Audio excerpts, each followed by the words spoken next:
Hello guys. तो weekly current affairs वाले video में नवंबर मंथ के पहले वाले हफ्ते का ये हमारा दूसरा वाला पार्ट है। तो चलिए इसको भी स्टार्ट करते हैं। तो पहला प्रश्न आपसे पूछा जा रहा है, हाल ही में किस देश के बल्लेबाज एम सैमुअल्स ने क्रिकेट के सभी फॉर्मेट से संन्यास की घोषणा कर दी? तो आंसर होगा वेस्ट इंडीज। तो अभी वेस्ट इंडीज के बल्लेबाज मार्लोन सैमुअल्स ने क्रिकेट के सभी फॉर्मेट से संन्यास लेने की घोषणा कर दी है। और इन्हीं के साथ अभी हमने पढ़ा भी था, ऑस्ट्रेलिया के जो क्रिकेटर हैं शेन वॉटसन, उन्होंने भी संन्यास की घोषणा कर दी थी, तो वो भी याद रखना। फिर है, तंजानिया में किसे राष्ट्रपति पद के लिए चुना गया है? तो आंसर होगा जॉन पॉम्बे मागुफुली को। बाकी सादिर जापरोव किर्गिस्तान में नए प्रधानमंत्री बने, अलेक्जेंडर डे क्रू बेल्जियम में नए प्रधानमंत्री बने और माइकल मार्टिन आयरलैंड में नए प्रधानमंत्री बने। देखो, तंजानिया की बात करेंगे तो कैपिटल याद रख लो, डोडोमा होती है, करेंसी है तंजानियन शिलिंग, और नए राष्ट्रपति बन गए जॉन पॉम्बे मगुफुली। फिर है, कर्नाटक सरकार ने किस क्रिकेट खिलाड़ी को आजीवन उपलब्धि पुरस्कार देने का फैसला किया? तो आंसर होगा शांता रंगास्वामी को। तो अभी पूर्व भारतीय महिला क्रिकेट टीम की कप्तान है ये शांता रंगास्वामी, और इन्हीं को कर्नाटक सरकार ने 2019 के लिए लाइफ टाइम अचीवमेंट अवार्ड से सम्मानित करने का फैसला किया है।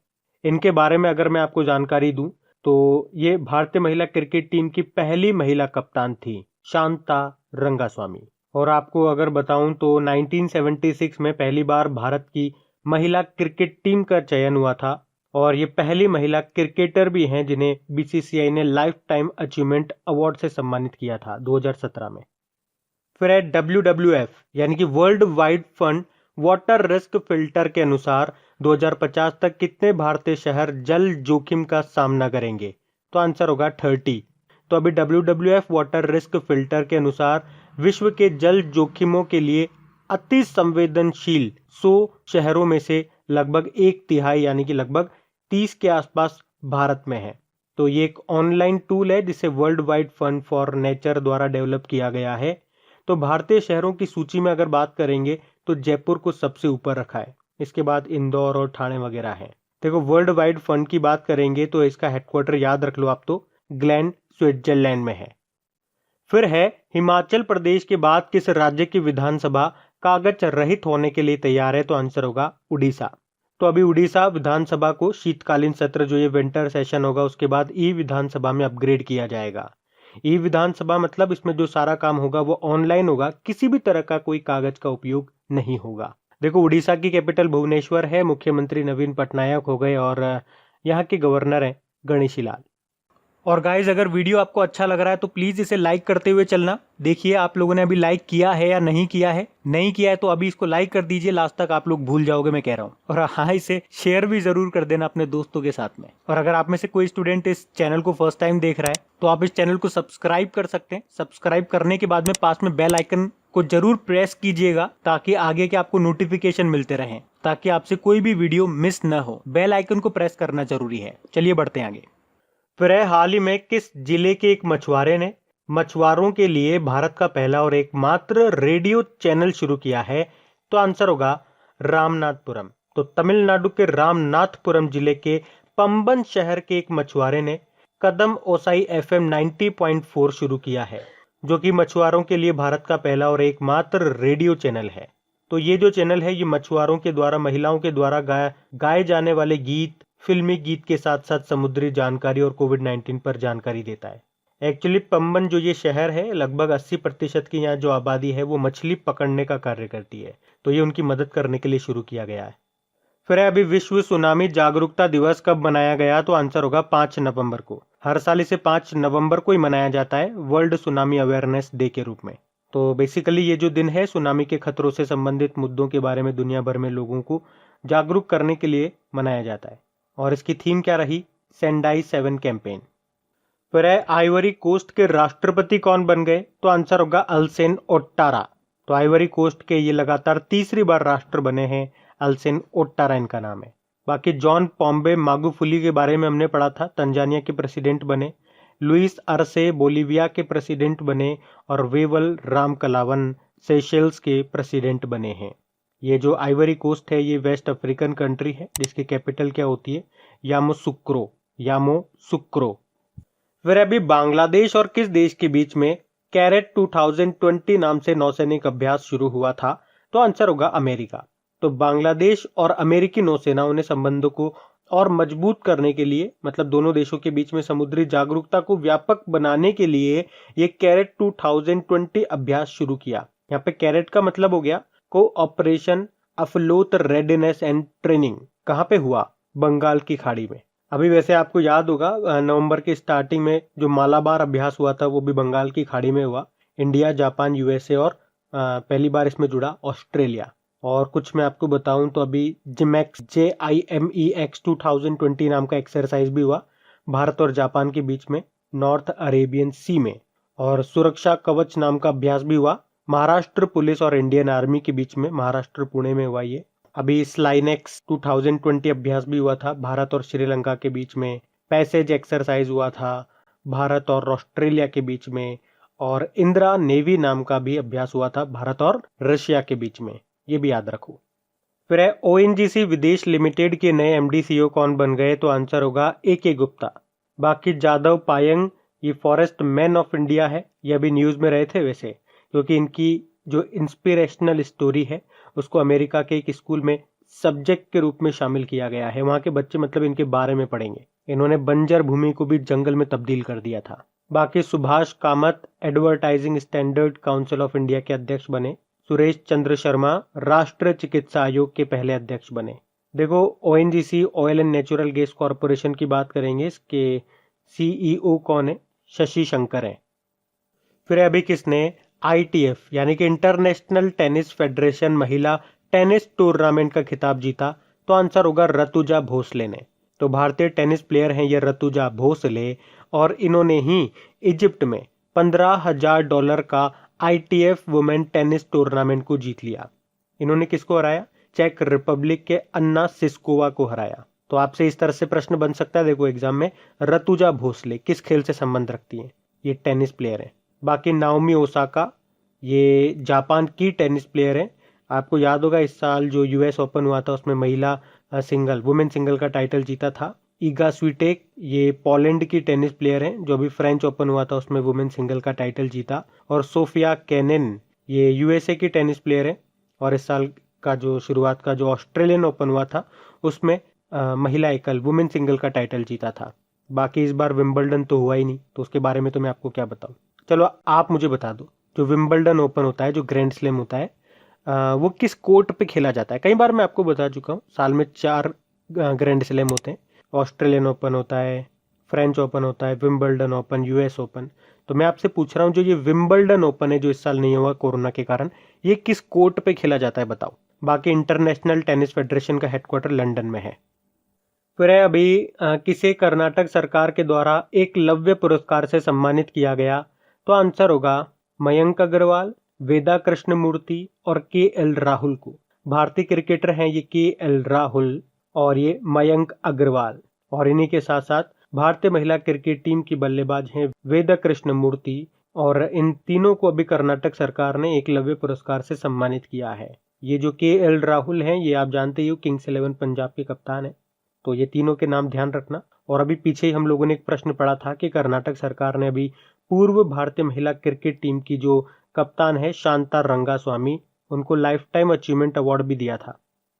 फिर अभी किसने टिल वी विन नाम से एक बुक लिखी है? तो आंसर होगा रणदीप गुलेरिया, चंद्रकांत लहारिया और गगनदीप कांग ने।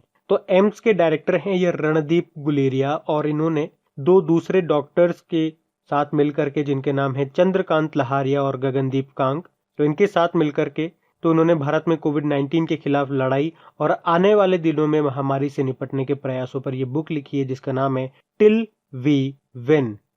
फिर है हाल ही में लगातार तीसरी बार US हाउस ऑफ रिप्रेजेंटेटिव्स के लिए किसे चुना गया? तो आंसर होगा राजा कृष्णमूर्ति को। तो भारतीय मूल के डेमोक्रेटिक कांग्रेसी राजा कृष्णमूर्ति को लगातार तीसरी बार हाउस ऑफ रिप्रेजेंटेटिव के लिए चुना गया है। ये जो कृष्णमूर्ति हैं इनके माता पिता तमिलनाडु से हैं, और ये पहली बार 2016 में हाउस ऑफ रिप्रेजेंटेटिव के लिए इनको चुना गया था। बाकी दुअर्ते पच्चेको पुर्तगाल से हैं, और IPU यानी कि इंटर पार्लियामेंट्री यूनियन का इनको अध्यक्ष बनाया गया। Jagan Mohan Rao handball federation of India के अध्यक्ष बने, और राजीव जलोटा मुंबई पोर्ट ट्रस्ट के अध्यक्ष बने।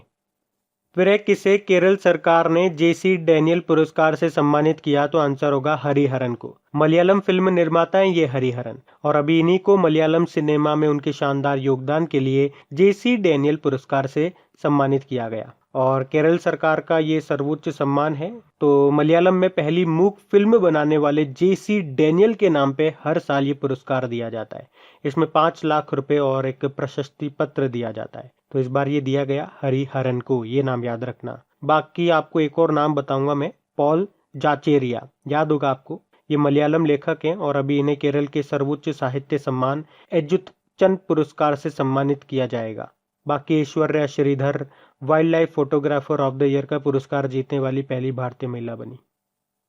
फिर टेनिस में 1000वीं जीत हासिल करने वाले चौथे खिलाड़ी कौन बन गए? तो आंसर होगा राफेल नडाल। तो स्पेन के टेनिस प्लेयर हैं, पहले तो ये याद रखो। और इन्होंने मेंस सिंगल टेनिस के ओपन एरा में टोटल 1000 मैच जीत लिए हैं। और ऐसा करने वाले 1000 मैच जीतने वाले ये दुनिया के चौथे खिलाड़ी बन गए। अच्छा, ऐसा करने वाले ये चौथे खिलाड़ी बने हैं। तो इनसे पहले 3 कौन कौन है? तो अमेरिका के जिमी कॉर्नर है, रॉजर फेडरर है और इवान लेंडल ऐसा कर चुके हैं। बाकी डोमिनिक थीम ये ऑस्ट्रिया के टेनिस प्लेयर हैं और यूएस ओपन जो अभी हुआ था इस साल उसमें मेन सिंगल का टाइटल इन्होंने जीता था। नोवाक जोकोविच ये सर्बिया के टेनिस प्लेयर हैं और इस साल का ऑस्ट्रेलियन ओपन जो हुआ था उसमें मेन सिंगल का टाइटल जीता था। और फ्रेंच ओपन में मेन सिंगल का टाइटल इन्होंने ही जीता, राफेल नडाल ने। और मैंने आपको पीछे बताया विंबलडन तो इस बार हुआ ही नहीं, ये 3 ही हुए थे, यूएस, ऑस्ट्रेलियन और फ्रेंच ओपन। फिर है HDFC बैंक के मुख्य सूचना अधिकारी चीफ इंफॉर्मेशन कमिश्नर के रूप में किसे नियुक्त किया गया? तो आंसर होगा रमेश लक्ष्मी नारायण को। बाकी हरप्रीत सिंह ये अलायंस एयर की CEO बनी थी। तो देश में विमानन क्षेत्र में पहली महिला बनी है किसी भी एयरलाइन कंपनी की CEO बनने वाली है। और यशवर्धन कुमार सिन्हा ये हमारे चीफ इंफॉर्मेशन कमिश्नर मुख्य सूचना आयुक्त बने। Sameer Kumar Khare Asian development bank के एग्जीक्यूटिव डायरेक्टर बने। और खरे से एक और नाम याद रखना, दिनेश कुमार खरे SBI के चेयरमैन बने। बाकी HDFC बैंक से याद रख लो, हेडक्वार्टर मुंबई में है। इसकी टैगलाइन होती है वी अंडरस्टैंड योर वर्ल्ड। और अभी इसके नए MD CEO बने अक्टूबर में ही, शशिधर जगदीशन नाम है।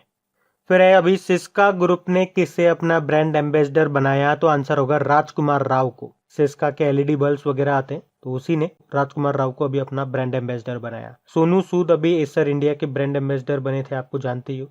आयुष्मान खुराना ये बजाज आलियांज के बने थे और Sachin Tendulkar Paytm first games के ब्रांड एम्बेसडर बने। फिर अभी किसे इंटरनेशनल डेयरी फेडरेशन के बोर्ड में शामिल किया गया? तो आंसर होगा दिलीप रथ को। तो नेशनल डेयरी डेवलपमेंट बोर्ड के अध्यक्ष हैं ये दिलीप रथ और अभी इन्हीं को इंटरनेशनल डेयरी फेडरेशन के बोर्ड में चुना गया है। बाकी एडिले सुमेरवाला ये एथलेटिक्स फेडरेशन ऑफ इंडिया के अध्यक्ष बने। Bimal Julka federation of India fantasy sports के अध्यक्ष बने। और Jagan Mohan Rao handball federation of India के अध्यक्ष बने थे। आपको बता दूं भारत दुनिया में दुग्ध उत्पादक देशों में पहले स्थान पे आता है। और ये इंटरनेशनल डेयरी फेडरेशन का हेडक्वार्टर भी आप याद रख लो। इसका चलो आप मुझे बताओ इंटरनेशनल डेयरी फेडरेशन का हेडक्वार्टर कहाँ पर है? मैं आपको हिंट दूंगा, इसका हेडक्वार्टर वहां पर है जहां पर यूरोपियन यूनियन का है, जहां पे नाटो का है। अब बताओ कहां पर है इसका।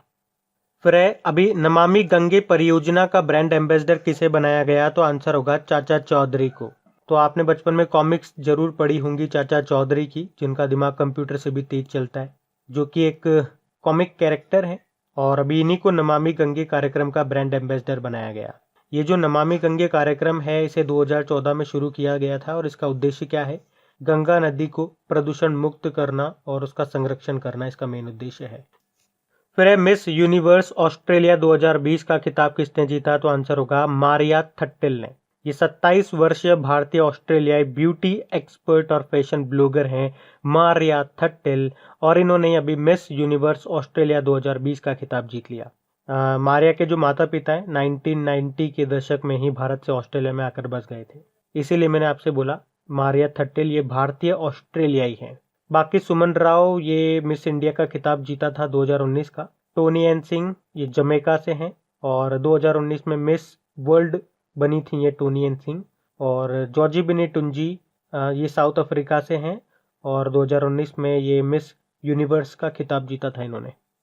फिर इंटरनेशनल डेब्यू से पहले 100 आईपीएल मैच खेलने वाले पहले क्रिकेटर कौन बन गए? तो आंसर होगा सूर्य कुमार यादव। तो मुंबई इंडियंस के बल्लेबाज हैं ये सूर्य कुमार यादव, और बिना कोई इंटरनेशनल मैच खेले 100 आईपीएल मैच खेलने वाले ये पहले क्रिकेटर बन गए थे अभी। इसके अलावा इंटरनेशनल डेब्यू से पहले आईपीएल में 2000 रन बनाने वाले ये पहले खिलाड़ी भी बने थे। अच्छा, जो अभी आईपीएल हुआ उसमें कुछ और क्वेश्चन बनते हैं, मैं आपको बताता हूँ। एक तो अगर आपसे पूछा जाए कि 200 आईपीएल मैच खेलने वाले पहले क्रिकेटर कौन बने, तो महेंद्र सिंह धोनी आंसर कर देना। चेन्नई सुपर किंग के कप्तान हैं ये, और आईपीएल में 100 मैच जीतने वाले पहले कप्तान भी यही बने थे। और कहाँ पे चल रहा था अभी का आईपीएल? ये इसका 13वां एडिशन था, यूनाइटेड अरब अमीरात में चल रहा था, और इसकी टाइटल स्पॉन्सर किसके पास है? ड्रीम 11 के पास है। इसके अलावा ये भी प्रश्न बन सकता है, देखो कि आईपीएल में शामिल होने वाले पहले अमेरिकी खिलाड़ी कौन बने? तो अली खान बने हैं, ये कोलकाता नाइट राइडर्स के खिलाड़ी हैं। बाकी देखो अभी आईपीएल हो चुके हैं, मेंस आईपीएल, उसमें चलो ये तो आगे मैं प्रश्न आपको बताऊंगा ही सही। आप मुझे बताओ कौन सी टीम विजेता रही इसमें, और ये उसकी कौन सी जीत है, मतलब दूसरी जीत है, तीसरी जीत है, चौथी है, 5वीं बार जीती है, ये बताओ अगर आपको पता है तो। हम ये क्वेश्चन तो आगे पढ़ेंगे सही। तो चलिए इस वाले पार्ट को तो हम यहीं पे ख़त्म करते हैं, और प्लीज़ अगर वीडियो अच्छा लगा हो तो लाइक करके ज़रूर जाइएगा और शेयर करना मत भूलिएगा इसे। और हाँ, इन सभी क्वेश्चंस की क्विज बना करके आपकी क्रिक एग्जाम एप्लीकेशन पे अपलोड भी करवा दी गई है, तो वहाँ जा करके उसे भी लगा लीजिएगा ताकि सारे क्वेश्चन की आप अच्छे से प्रैक्टिस कर सको। Thank you guys.